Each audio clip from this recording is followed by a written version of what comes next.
Hi, everyone. Welcome back to Camp Conversations, the podcast where we speak to different caregivers and different experts and professionals on the front lines of life about resilience, the spark that brings them to their work, and how they keep their spark alive. Today, I am so excited to speak to Rebecca Mullen. She is a relationship coach, a podcaster, an author of the book, 6 Steps to Better Communication, and she has a TED Talk that I really enjoyed watching. I'm so happy to have Rebecca here because I have both personal questions for her about relationships, and our audience came up with a few really wonderful questions. And just in our brief talk before recording, we realized this is probably going to be 2 podcasts because she has so much great information to share with us. So thank you so much, Rebecca, for being here. Is there anything that you want to add to my introduction of you that I might have missed out? Dayna, I am so thrilled to be with you. It was so fun for me discovering you and seeing all the really gentle, human, emotionally informed work that you're doing. So I feel really honored to be here. I will Uh, add, I'm going to say the title of my book once more. It's 6 Steps to Better Marriage Communication. Thank you. Yeah. Thank you. And I think another piece that I wanted to add too is that when we connected, a piece that resonated was in much of my work, I focus on the needs behind behavior, primarily with children, and you shine the light on the needs behind our relationship dynamics. And even in our brief conversation, you were able to help me reframe some of the challenging communication habits that I have and how it not necessarily looking at the needs of the other party involved and what is going on behind those communication pieces that can sometimes get my back up. Right. I think your phrase, the needs behind the needs, is so critical and at the heart of what good communication embodies. When we can be addressing the needs behind the needs, we communicate so much better. Problem is, we tend to be self-focused, understandably, and we can see our needs so clearly. And our sweethearts' needs, we kind of project what we think their needs are onto them rather than getting curious about what are the needs that you're not getting met here. Yes. And another piece that really stuck out that we connected on is we both live in very adventurous areas, me being in Fernie, BC, you being in Colorado. And so when you were sharing some of your examples and some analogies, it's like, oh, wow, that is going to deeply resonate with our audience and it deeply resonates with me because there can be a bit of a different dynamic when it comes to relationship communication when you have these types of people that are drawn to areas that are kind of adrenaline driven or adventure driven. It draws certain personality types that. Agreed. Mm-hmm. Yeah, and that need for adventure actually is probably what provides that initial spark in so many relationships, right? Mm-hmm. Adrenaline, when I'm a skier, you're a skier, that being able to play outside is one of the most important things that drew me to my husband. Mm-hmm. And then we had kids and he wanted to regroup outside and I'm like, my hands are full with these kids. I need help. Where are you going? And instead of feeling the connection that those adventure sports brought us, it began to be a little bit of a divisive issue, like whose turn is it? Are you doing your fair share? And it can get to be a tug of war. Exactly. And I think that ties really well into a question that our audience has when I shared your work. But before I jump into that question, I want to start with what is the spark that brought you to this work, that drew you to marriage communication or relationship communication? Thanks for asking that. I when you talk about the needs behind the needs, Mm-hmm. my need behind the need to be connected to my husband is my parents divorced when I was 5. Mm-hmm. And many, many, many people have divorced parents, right? And my situation isn't unique. My father had trouble communicating with my mom. And so, even as a 5 year old, he would ask me to carry messages to my mother. Mm. And I would say, Dad, I'm a little girl. Could you Mhm. please talk to my mom? And these days, I think, even in separations now, I think people do a better job of that co-parenting thing. But Mhm. the template that it set in me was marriages end in divorce. My Mhm. marriage will end in divorce one day. And I spent the history of my marriage looking for where that moment was. Now, Mm. our brains answer the questions we give them, right? So if I'm constantly asking the question, is this the thing that's going to make us divorce? Is this the thing that's going to make us divorce? I'm going to see my marriage very differently than if I'm asking, how is this moment presenting an opportunity for us to grow and communicate better and our marriage gets stronger? Mhm. So I would say that's the spark. And I have been, since I was 5, I've spent decades studying relationship communication. I can remember as a little girl, like 12, asking super inappropriate questions of people about their, what they talked about with their person, their sex lives, even. I mean, I was Yeah. bold, right? Yeah. But I was so determined that I was going to be able to do it differently. And I Mm. was curious because I wondered why I felt like if my parents had better resources, they wouldn't have had to get divorced. And so Mm. I think I've spent my young adult life and then well into the first decades of my marriage searching out what are the tools that if my parents only had them, they wouldn't have needed that divorce. Mhm. And what are the tools that I think we both connected on this, and we're so often drawn to the work that gives us the answers that we are looking for us as well. And I hear you saying that, like, what are the tools not only that would have stopped my parents from getting divorced, but what are the tools that I need to avoid that future? Oh my gosh. And Dayna, you hit on it because I'm focusing on the tools I need for better communication, but I was so self-involved, I wasn't noticing my husband's very different needs. In fact, almost opposite needs Mm-hmm. because I, from an attachment theory perspective, I'm the pursuer, he's the withdrawer. Mm-hmm. What that also could sound like is I tend to be very active. I don't avoid conflict. I lean in because I think conflict is where we grow. But Mm-hmm. my husband gets overwhelmed and he processes privately and quietly.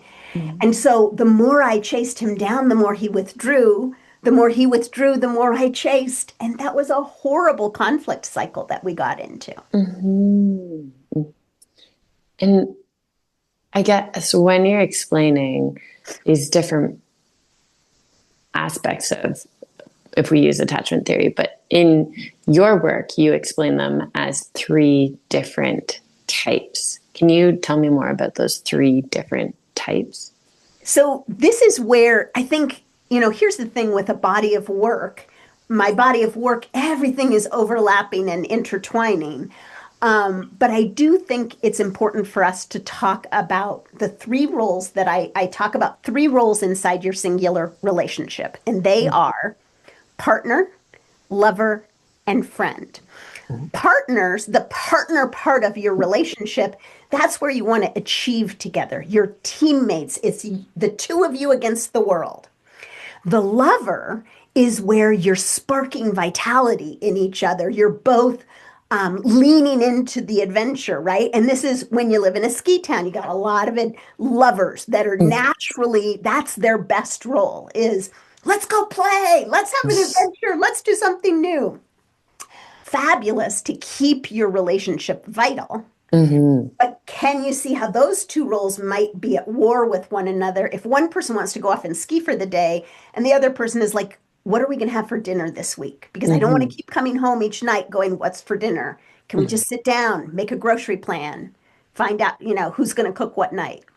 So then comes the third role, the friend.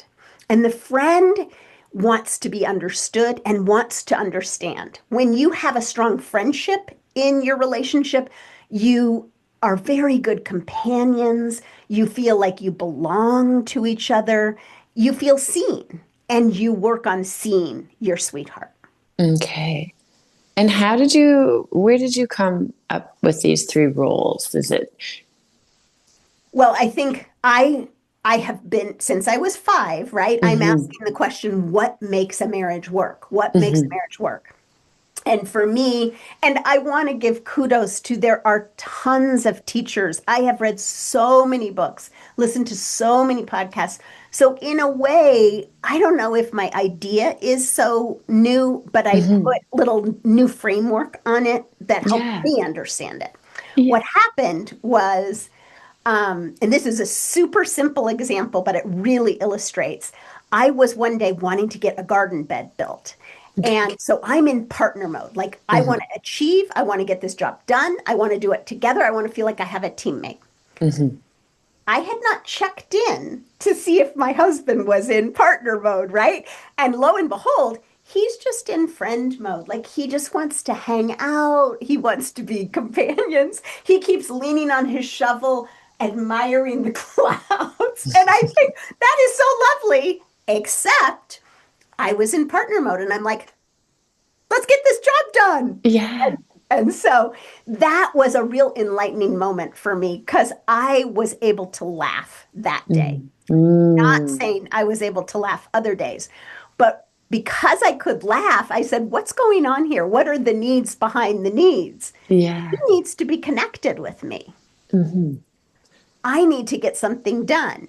I tend to connect by doing a job together. That is not my husband's first mode of connecting. He connects by holding hands and taking a walk or going skiing or rafting. Mm. So there was a mismatch in our roles, but because we now have this vocabulary, we can start any day with, let's have a date where we're in friend mode. There's no agenda. We can just go with the flow, take things as they come. Or I Mhm. can say, sweetie, I'm feeling a little flat. Could we have an adventure lover date? Could you plan something fabulous and scoop me away and make me excited about being a human being on planet Earth? Mm. Lastly, I could say, sweetheart, when do you have a minute? Because we've got to solve the Christmas equation. Right now, the equation we're trying to solve is our kids are coming home for Christmas. We need to solve what meals are we going to have? How are the days going to be structured so that we know where everybody's sleeping? Mhm. And it really helps to be able to name, do you have a minute to have a partner discussion?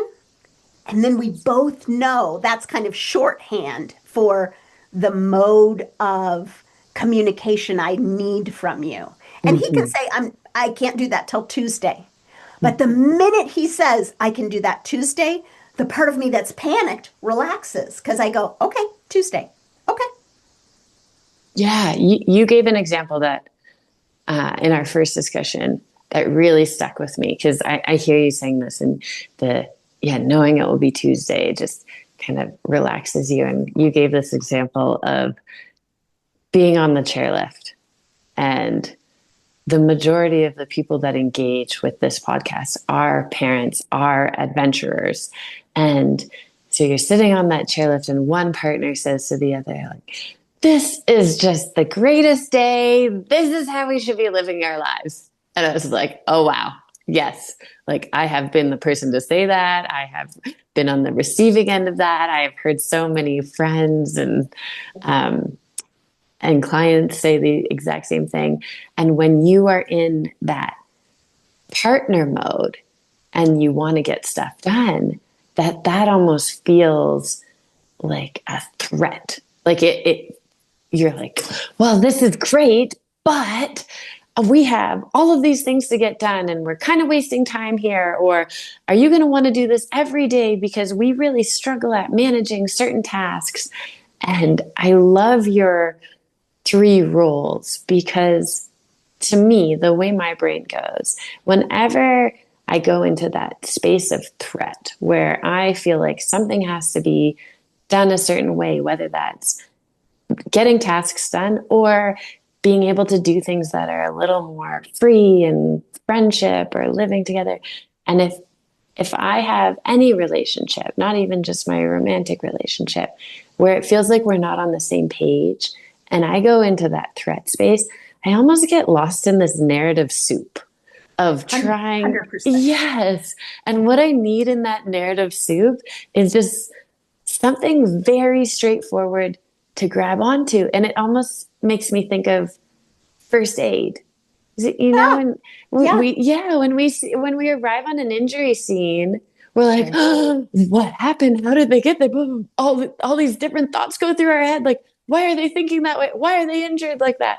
And we need the like, nope, freeze, ABCs. We've been through. We have a framework to ground us and bring us back. And just hearing your three roles, I've just been practicing this in my relationship dynamics. I'm like, oh, this is my first aid for relationship communication. Like, whoa, I love that. yeah, I can just attach to, oh, right now I'm in lover mode and they're in friendship mode, or I'm in lover mode and they're in partner mode, or whatever that, like, it's a nice grounding center.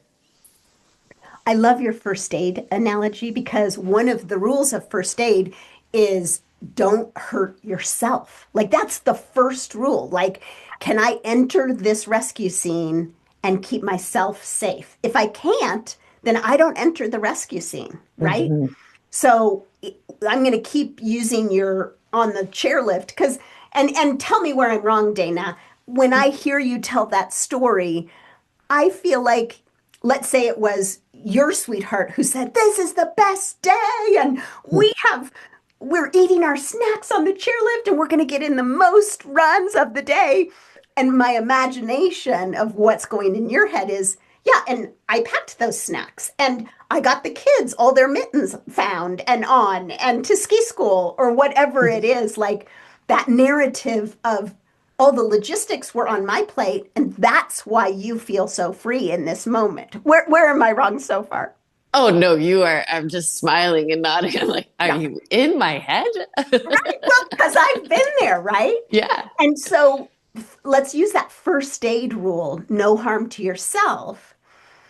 If if you are, let's say you're really unresourceful, right? And you don't want to damage your relationship, but when your sweetheart says that, take a moment to go inside, notice your resentment. Notice how you feel invisible when your sweetheart just glosses over all the work that you did. Mhm. And I always say to my clients, see yourself first. Okay, so this is about taking care. When you arrive on the rescue scene, no harm to yourself. So sometimes I'll just have people practice. I'm resentful because I made the sandwiches. Okay, I made the sandwiches. That's part of my value system is to keep my family fed. I did that. I got up early to think about our family. I'm really proud of myself. Now, sometimes you feel too toxic to say anything out loud because it'll come out wonky.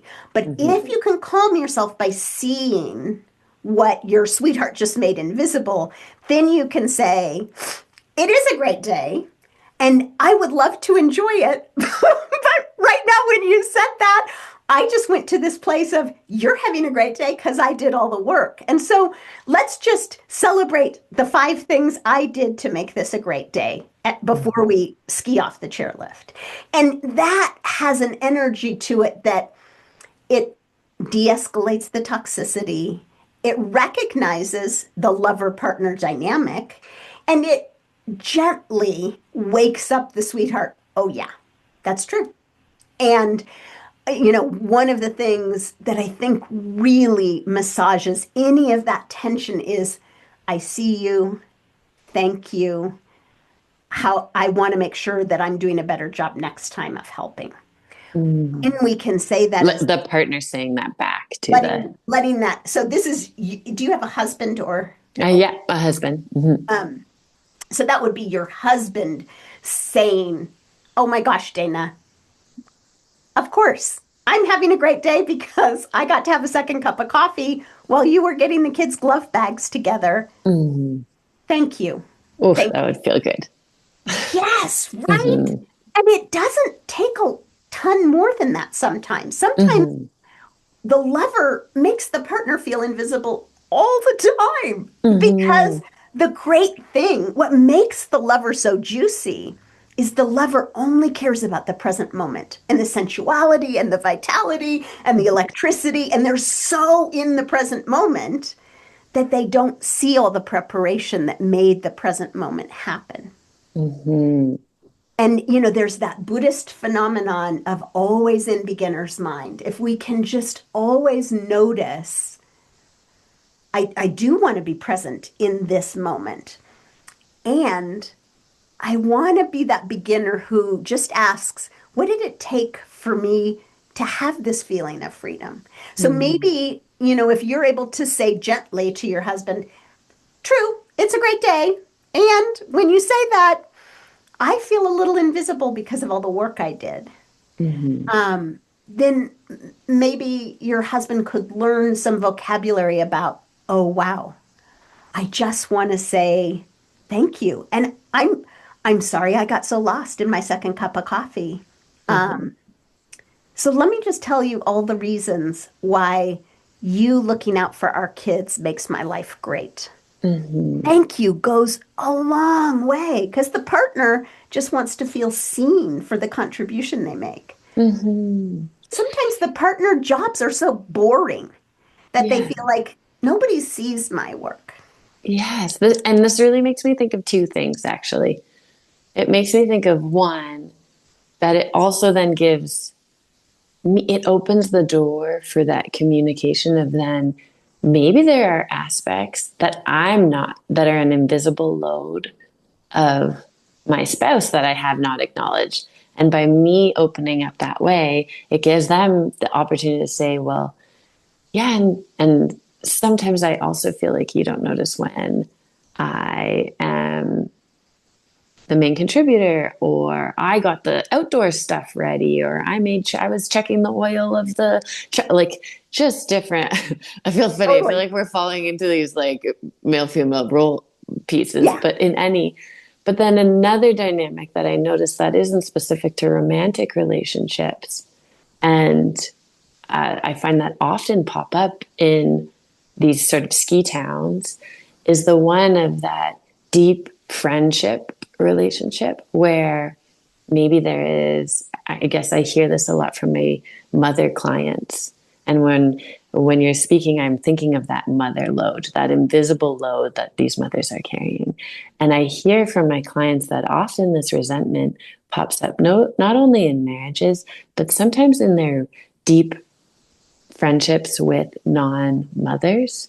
And so they get on the chairlift and they're like having a great day. And their friend turns to them and says, isn't this just the best? You need to be doing this all the time. Look how much happier you are. This gives you a break from your kids. This is what our friendship was built upon. And then my clients will come in and be like, and I was so resentful after. They don't understand what it takes for me to get there. And I can only do that X amount of. And I feel like what you're saying gives us a tool to use in those relationships too, of just gently sharing some of what we're carrying so that we have that space to have that conversation. I love that. I'm going to pour myself a little tea for a moment and then I'm going to respond. I didn't want that sound in the.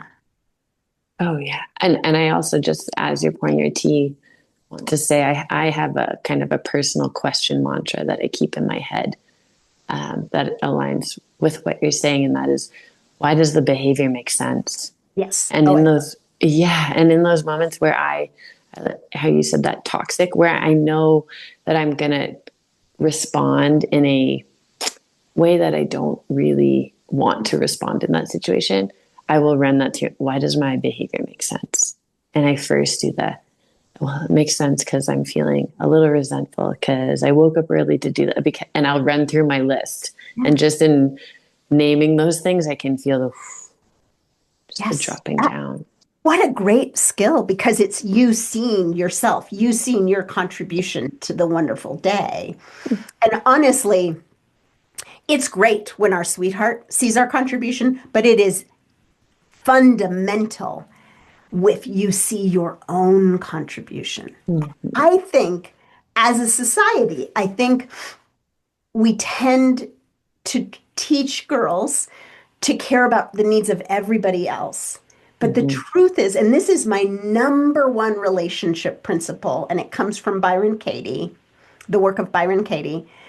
Stay in your own business. And Mhm. your question, why does my behavior make sense, helps put you in your business rather than reacting to your husband and his Mhm. inability to see your contribution. You're going, no, wait a second.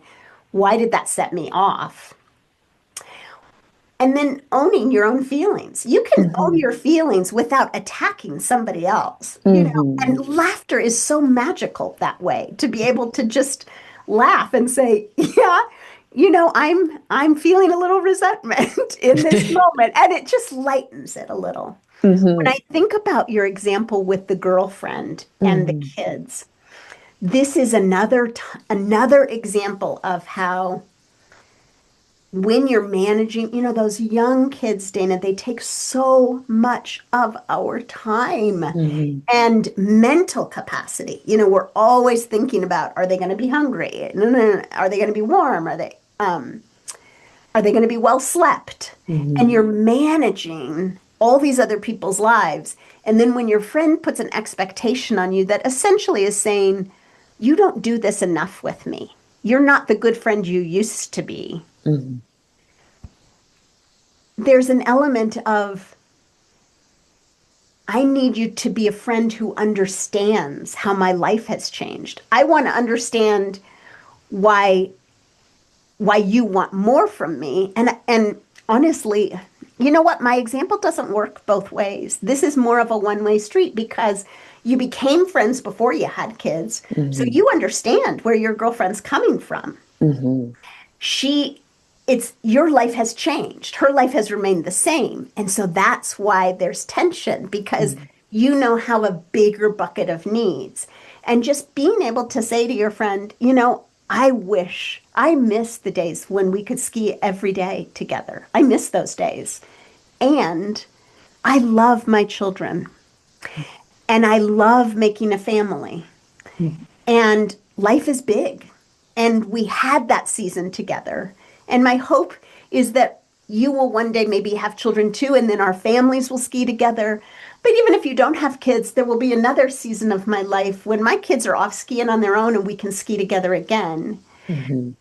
But during this stage of my life, having you understand how complex it is for me to get out here and ski with you will make you understand why you are a priority in my life, that I did all that so I could have this day with you. Instead of you feeling like I'm not giving enough, I want you to see how much I've made room for you in my life. Mhm.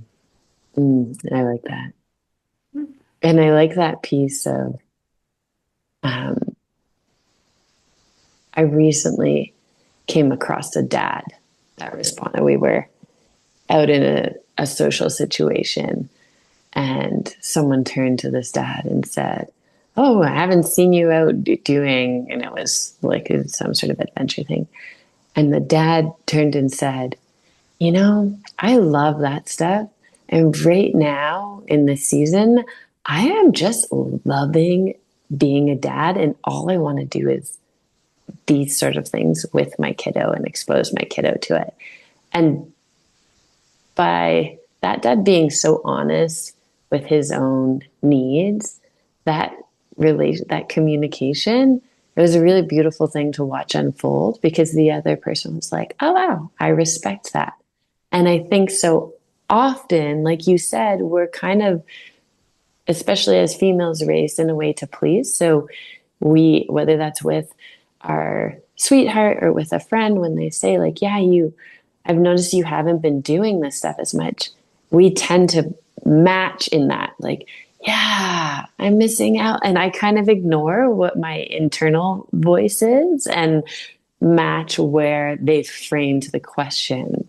Do you see that a lot Oh in my your gosh, work? I love this Mhm. because I love that your dad friend stayed in his own business. This person's framing a question like, you're missing out. We don't see you Mhm. around here anymore. And he's like, oh, you don't realize the update on my life. My life Mm-hmm. filled up with all these wonderful kid activities. I feel full and rich. I just haven't been here.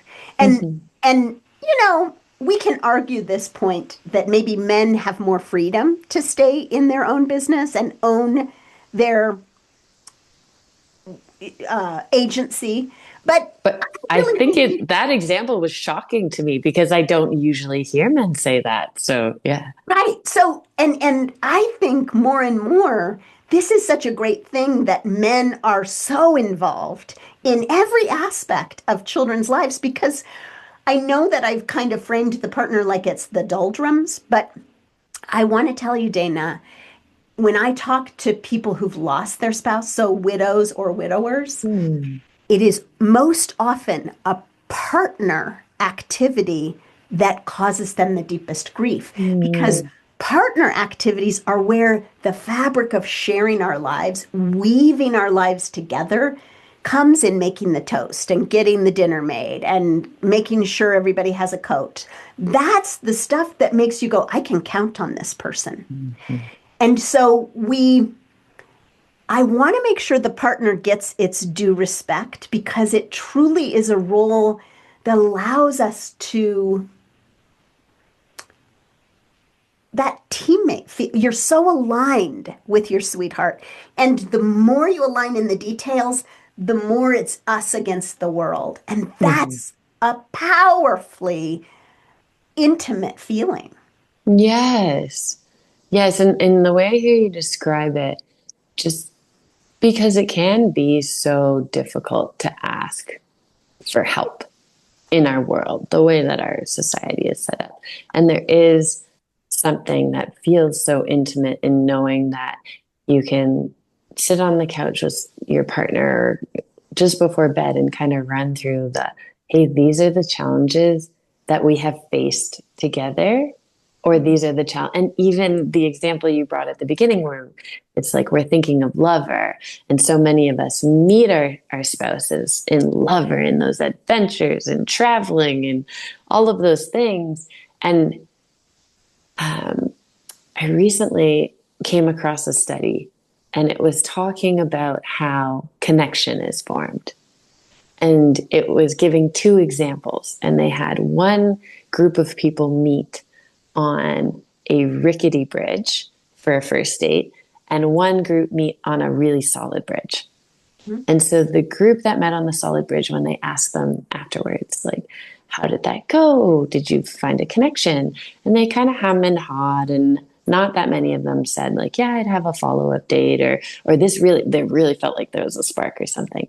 And then on the rickety bridge, where there was all this adversity, the people that were interviewed afterwards were, yeah, there was like some sort of special spark. We like were drawn together. And again, I'm paraphrasing this. I might be not doing this research justice, but the takeaway piece is when we can meet in challenge and overcome that challenge, which we're so often like on the scale, doing a black dive, like doing all this stuff together.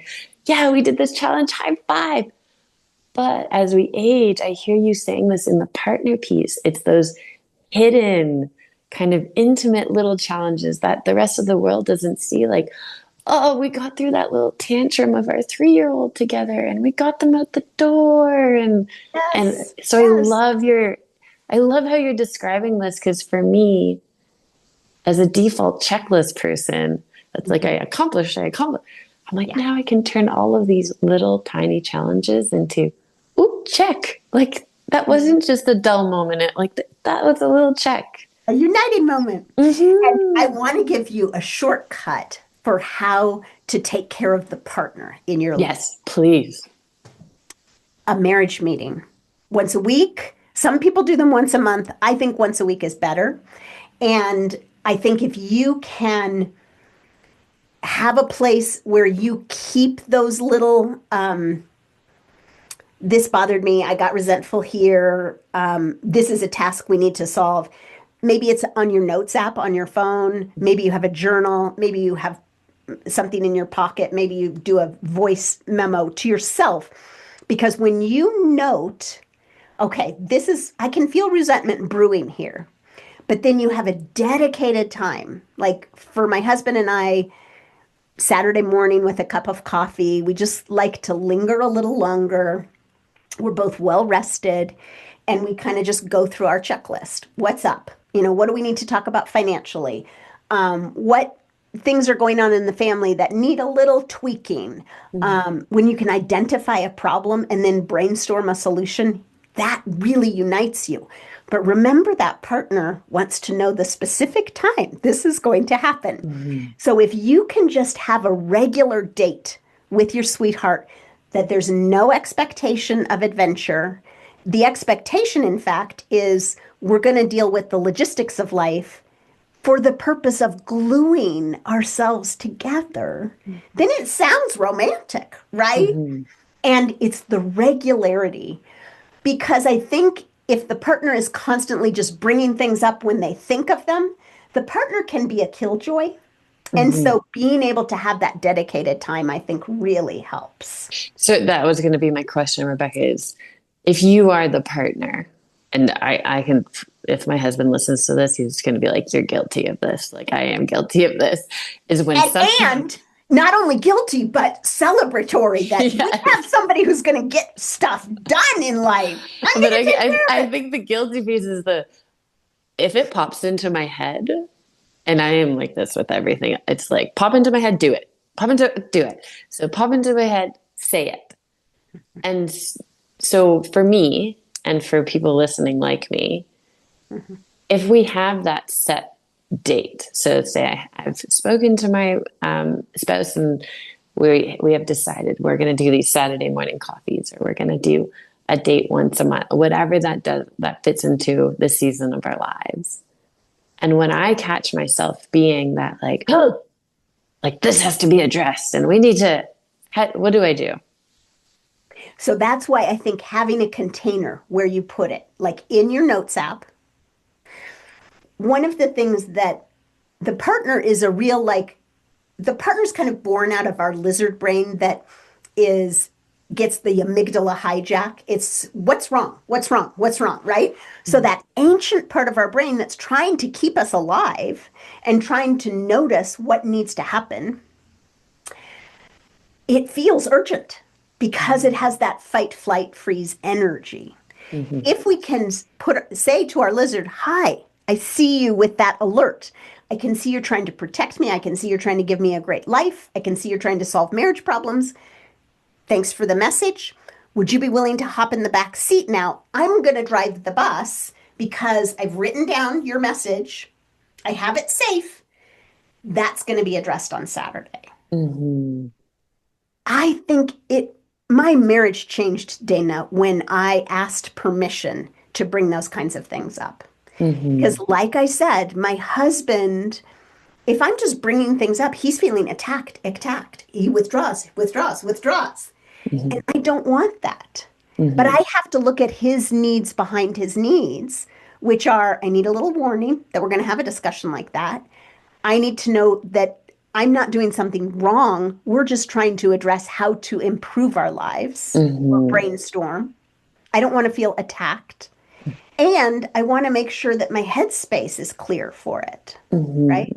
Sometimes I would just feel the thing, say the thing. And my husband was in the middle of an email about something horrific. He's an ER physician. Mm-hmm. So sometimes he's dealing with life and death, literally.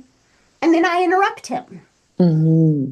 So that's about seeing the needs behind the needs. Does that And help, or am I not yes, quite and addressed? I have a follow-up question and then there are times where I'm thinking, and everyone listening, where I'm on the receiving end of it, and you're right, like I can notice as soon as I'm asked something when I'm not in the headspace of dealing with a task at that moment, it feels like an attack. It feels like why aren't you doing this?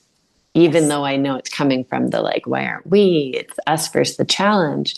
And so when I'm in the opposite space, when I'm not in partner, when I'm in friend or lover, and that feels like an attack, how would you suggest I respond in those moments? I love that question. Um, I think every time you get your feelings hurt, I think it's good to say, oh, ouch. I think you didn't mean to hurt my feelings right Mm-hmm. there. And that gives your sweetheart a little room. It comes down to assume positive intent. So if I Mm-hmm. assume that my sweetheart is always trying to connect with me, Mm-hmm. then I can just say, oh, ouch, that hurt. Can you say it differently? Or can you, I think, I think it's just enough to say, ouch. Mm-hmm. Because most sweethearts, if you just say ouch, what we tend to do when we feel attacked is we attack back, right? Our Mm-hmm. mirror neurons go, I'm attacked. Well, you're wrong. I'm not Mm-hmm. wrong. And if we can just take that pause and your question, what was it for yourself? It was like, why does this make sense? Why does this Yeah. behavior make sense? That's a hard question to ask when you've just had an amygdala hijack of, Mm-hmm. ouch. 100%. Yeah. Yeah. But I think sometimes since I can't do the mature thing, I'll just say, oh, ouch. And and this is something that comes with practice. Mm-hmm. Because if I say ouch, I know that if my husband had said ouch to me, I would go, you're never available, you know? Mm-hmm. So that's why having this space in time where we do deal with the tough stuff, Mm-hmm. it takes a few weeks, maybe even months for you to begin. Then your system calms down and really knows, no, I do have that safe place. Mm-hmm. And when you have been through one of those marriage meetings where you got to talk about everything that was in your notes app, you're going to get to that end of the list. And there is a magical moment in that moment because your entire alert system said, oh, she really meant it that we were going to address these things.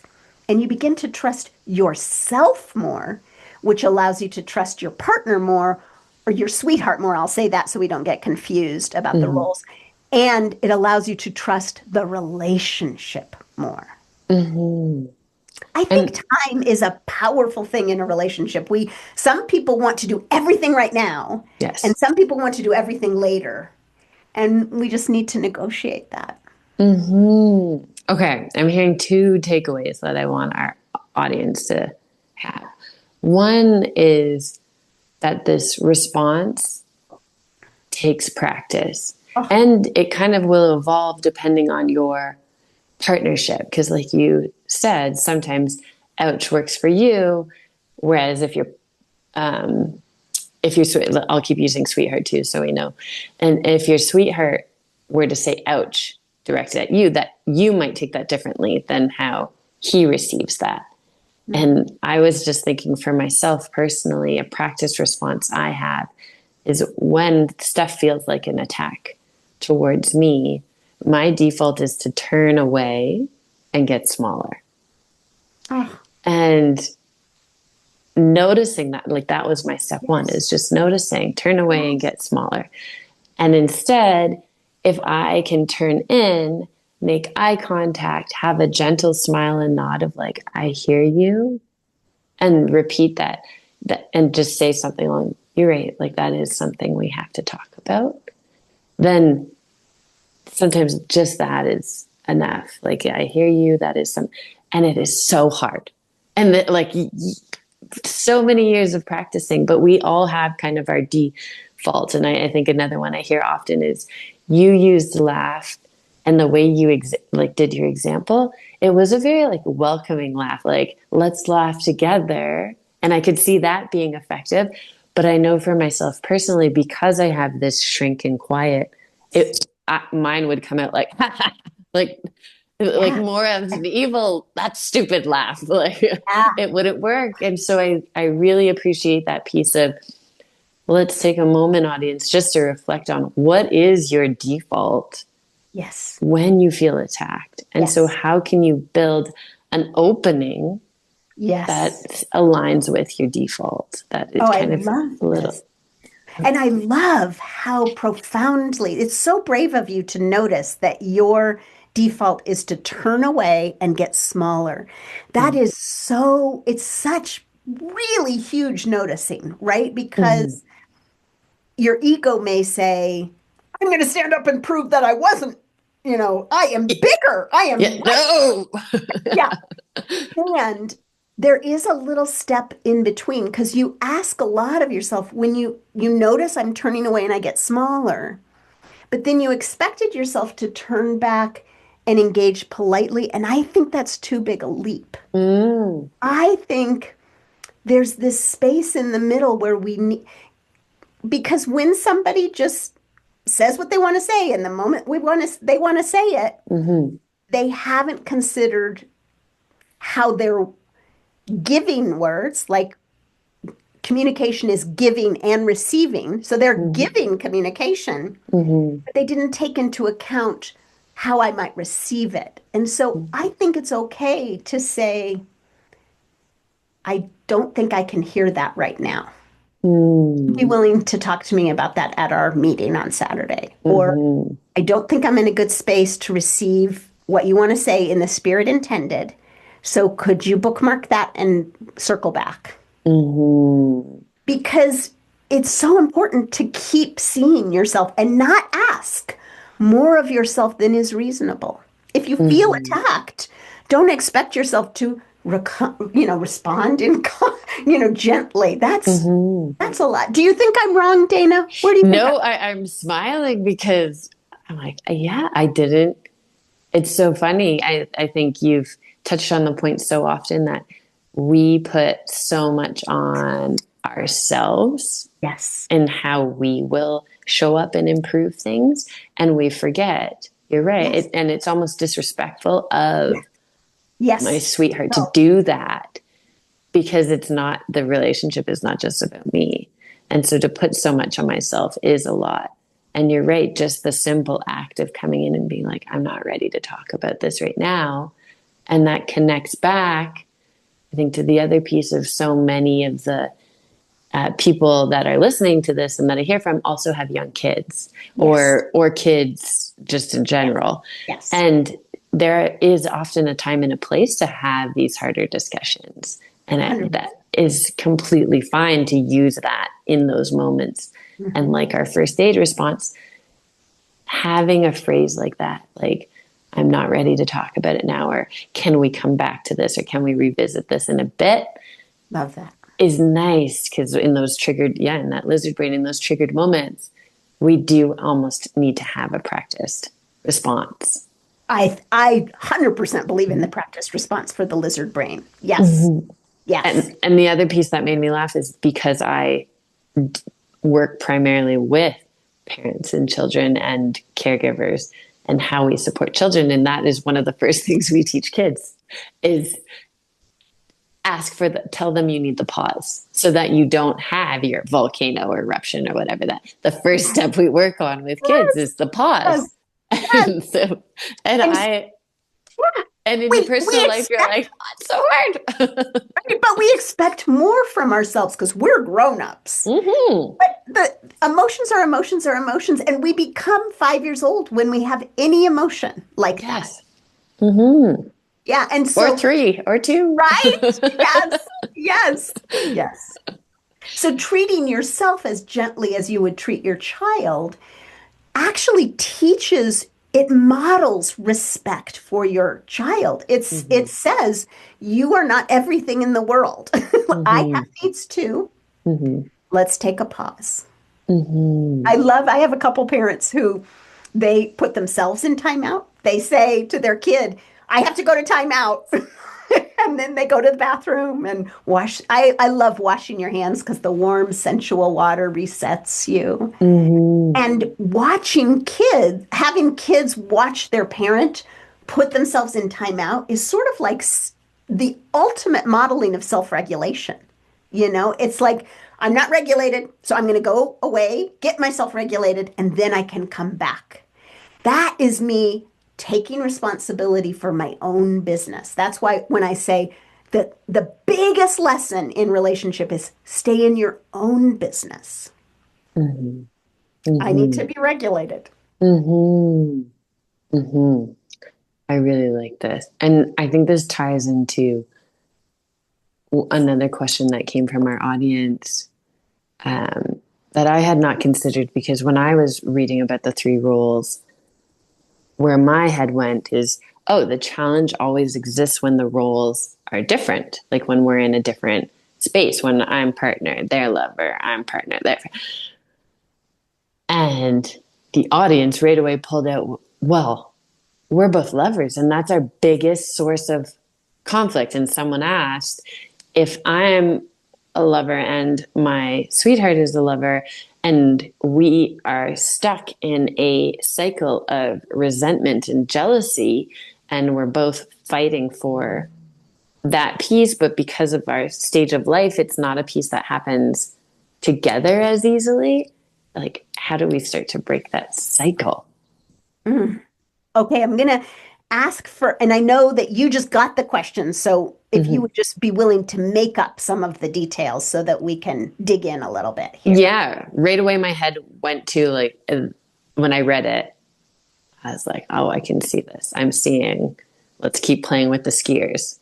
I'm seeing two skiers that both met doing not just the ski hill, but maybe like a more mountaineering style. So it took longer days, more energy. And that used to be something that they planned together and they were away together. And now it's a thing that because they have kids, they have to take turns with. Mm-hmm. And so every time one partner or one sweetheart, I don't want to use partner, gets to go, Mm-hmm. then the other one that doesn't like being in partner mode Mm-hmm. feels like they're stuck at home and they're resentful of the one that's away. And then it switches and they're resentful of each other. And then maybe they plan a time to go together, but they're both they have built up resentment because neither of them really wants to do the prep work of the lead in, and they're both waiting for the other to take the lead on that. Mm-hmm. Mm-hmm. So I have a couple thoughts on this. Okay.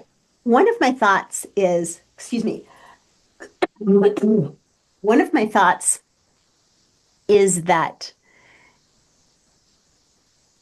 it is it's a big reframe to look at the tending of the children instead of I'm missing out because I'm not the one skiing. And so part of what I hear in this is the tension of it's my turn, it's my turn. I'm not getting as many turns as I used to, right? Mm-hmm. It's not fair because I'm getting less skiing than I used to. Mm-hmm. Well, guess what? If you have children, you're going to get less skiing Mm-hmm. for a season of life. Mm-hmm. And then when my 12-year-old got to be a good enough skier that he was leading me down the hill and Mm-hmm. he took me into the trees. I wasn't a big ski tree or tree skier at that time. Mm-hmm. He took me into the trees and he was so sweet because my ski came off and I'm in waist deep powder and I'm trying to get my ski back on and he waited so patiently. And then I got it back on and I started back down the mountain. 6 turns later, off again because the powder was so deep. Mm-hmm. And that time he just left me in the dust. So I want to promise all of those parents of young children, there will come a day when your children are then your ski companions. Mm-hmm. But it takes some investment. They need to enjoy the idea of skiing, or if you're home with the kids because they're too tiny to do a whole day of backcountry skiing, Mm-hmm. that you really lean into how do I foster a ski kid today? Maybe it's just going outside in the snow for an half an hour of sledding, but you Mm-hmm. say, I'm creating a skier at home. I'm the one creating the skier at home so that our family will ski together. So part of the partner role is instead of seeing it as drudgery, Mm-hmm. can you see it as that investment in a way bigger happiness? Because I am here to tell you, Dayna, my husband and I took a lot of adventures before we had Mm-hmm. kids. But having kids on our adventures, the joy is exponential. So Mm-hmm. invest some time in creating those adventurers. Mm-hmm. Um, and then the second, where do you think I'm off so far? No, I was going to build on it if Okay. and pull it away from the ski analogy if we could. Okay. Because, sorry, add I, your second piece first. yeah, my second piece is, and this is hard for lovers to do, but I think it's a really good practice. And I learned it from the polyamory world. Mm-hmm. In polyamory, the big emotional work is, I forget the word for it, and it's not going to come because it's a pretty new word to me. But the idea is, I am, instead of jealous of you, I am going to be happy for your happiness. Mm-hmm. Even when it means I'm left behind, I'm going to push you out into your big wide world with so much joy and support and happiness because I want our marriage to be full of generosity, not resentment. Mm. Holy cow, is that a practice? Mm-hmm. And I think it's one of the things the polyamory world really has to teach us because those relationships where there's a triad or something, boy, if they're really doing their work, they Mm-hmm. really have to work with the jealousies that naturally come up and how to befriend jealousy and then to say, I want your happiness. Go be happy. Mm-hmm. Yes. And yes, I can't even really wrap my head around how much work that is because I mean, just little things like that crop up jealousy for me, it takes a Yes. ton of work to just, That's why I think marriage is such a spiritual practice it because is. you're constantly asking yourself, okay, how do I get cleaner about my communication? How do I get more regulated in my own emotions so that I can show up as a whole person? Mm-hmm. Huge work. Well, okay. So I hear an audience takeaway that I want to sort of paraphrase and pull out. And the piece that I'm hearing is that when it comes, how do I want to frame it? Well, I want to tie, maybe this will help. I want to tie our ski example because I think another place that I come across adventurers a lot that aren't necessarily adventure in our like standard sense of being outside is the adventures that are a couple that started as a result of their passion for taking on business or how they grow within their careers. And that was really the adventures that they came on together or came bonded over. And then as time went on and they had children, then it sort of became one got to continue in that world, one pulled out of it, or they were taking turns.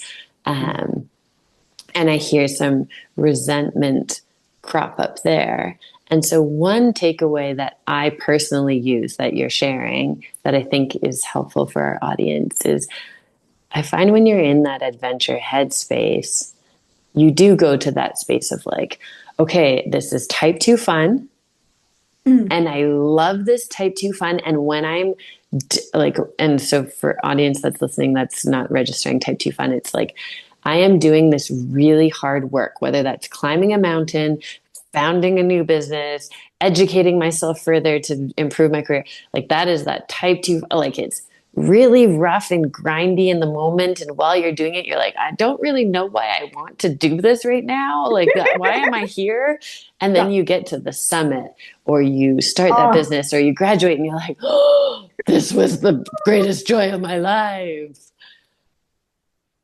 As a practice for our audience that especially that has children, but even in the relationship dynamic of marriage, I often reframe that piece in my head of, okay, I build my life on type 2 fun right now in this moment, mm, this raising of my kids, this overcoming this hurdle with my sweetheart, all of these.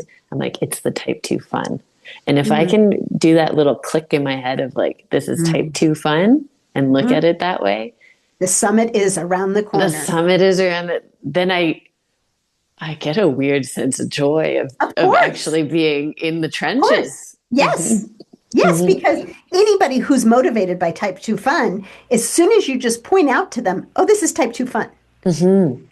Something magical happens. Hmm. Mhm. And like you said, like that could be as simple as, okay, well, what is the summit? Is the Yes, summit being a ski family? Is the yes, summit us both thriving in our careers and having kids that ask us questions and talk about it with us as a family? It like, what is the summit?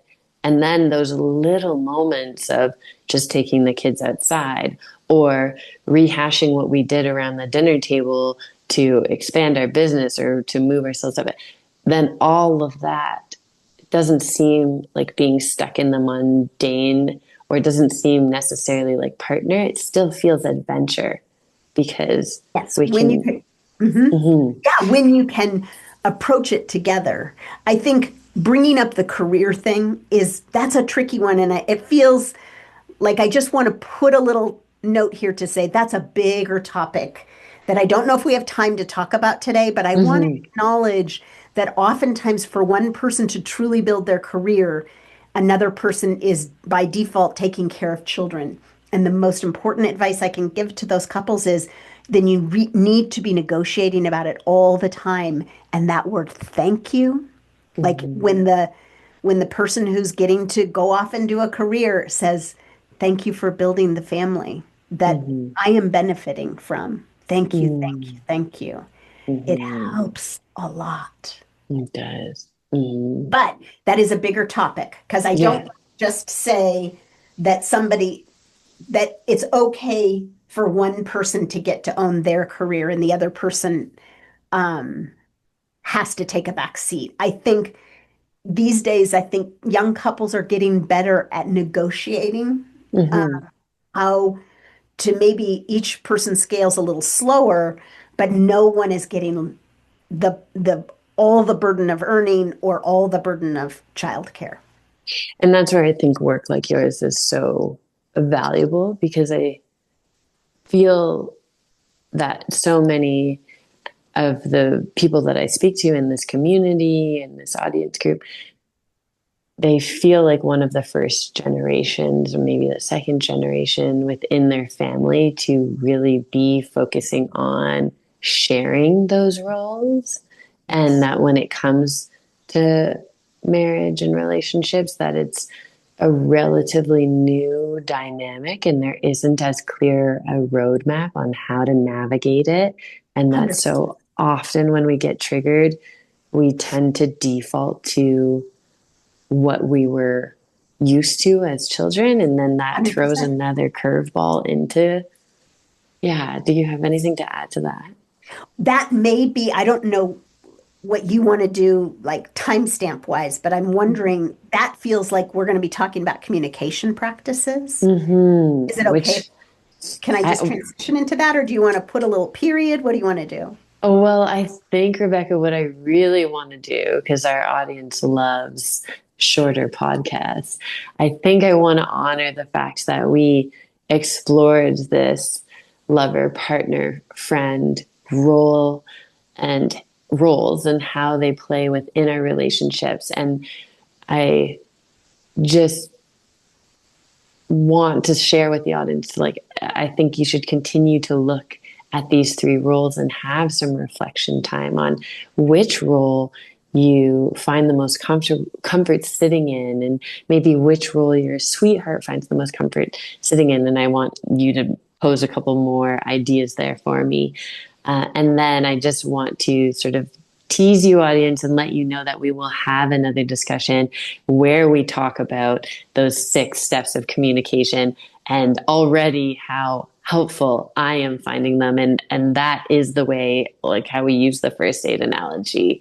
Um, Really, that is the way my brain works. And I need concrete steps where I catch myself when things are challenging, going into the why are they responding that way? Why am I responding that way? Where have we gone wrong? What kind of future does it? And let's go. Am I safe? Now, let's work through my 6 steps. So, audience, we will get there. That's going to be our next episode. To summarize this episode, Rebecca, is there anything that you feel like our audience should know more about the 3 roles? Can you share with them where they can research more? We will link to your work in our show notes. Yeah.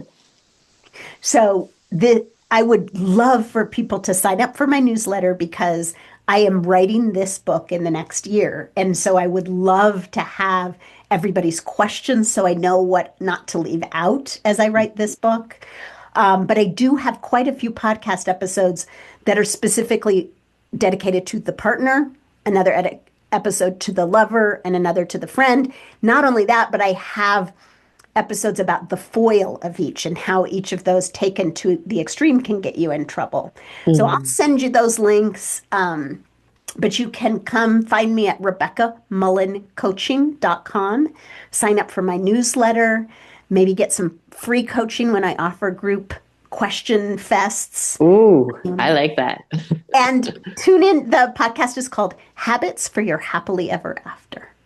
And with the 3 rules, if you're curious, if right away when you said that, I'm like, oh, I want to go listen to my rule. Is there anything that you would recommend people reading of your work first or an episode to start at so they can have a better understanding of where they are? Or would it be better to kind of listen to all 3 and see? I think I love the needs behind the needs, which is your mantra of the way you approach your work. Great to listen to the episode that you most resonate with. As we've talked about this, each of your listeners can probably go, I'm probably strongest in partner. So how can I get stronger in lover or friend? Then as you listen to your own episode for validation and understanding, oh, that's why I do that. Okay. But then listen to the other episode, what you think your sweetheart is strongest at, so that you can be listening to be curious about the needs they have behind the needs that get presented to you. Okay. Does that resonate? Yes, I do. That does deeply. Well, audience, thank you so much for listening. We appreciate you tuning in to all of our episodes. Check out RebeccaMullen.com. We will link her website in the show notes. We will link those episodes as well. And stay tuned for our future episode together where we will dive in to those 6 steps to effective communication. And thanks again, Rebecca, for being here. What an honor to talk to you, Dayna. Thank you for your open heart and your work in the world. Thank you.